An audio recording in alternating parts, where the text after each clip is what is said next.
C'était il y a déjà 21 ans.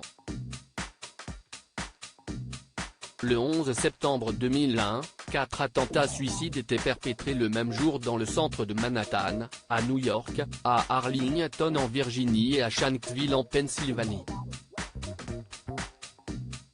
Réalisés par des membres du réseau djihadiste Al-Qaïda, ils avaient fait 2977 morts. Samedi 6 août 2022, dans un entretien accordé à Public, Mark Wahlberg a assuré que sa vie aurait pu basculer ce jour-là.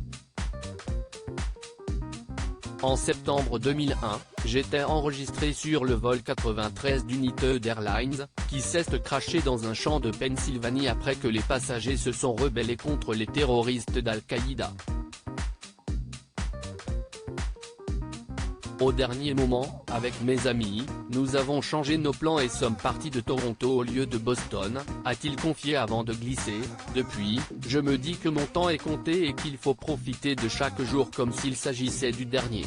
Mercredi 18 janvier 2012, dans un entretien accordé à Mon Journal, l'acteur avait eu des propos controversés sur les attentats du 11 septembre.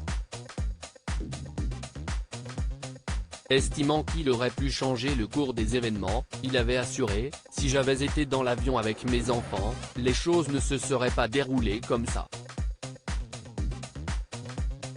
Il y aurait eu beaucoup de sang en première classe et après, on m'aurait entendu annoncer « Ok, nous allons atterrir en lieu sûr, ne paniquez pas ».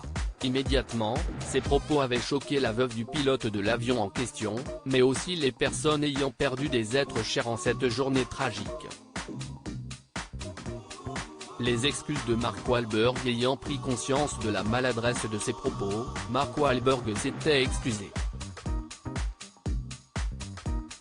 Dans un communiqué relayé par son agent, il avait en effet indiqué « Spéculer sur une situation pareille est ridicule et prétendre que j'aurais agi autrement que les autres passagers était irresponsable. Je présente mes excuses aux familles des victimes pour mes réponses qui ont manqué de tact, ce n'était pas mon intention.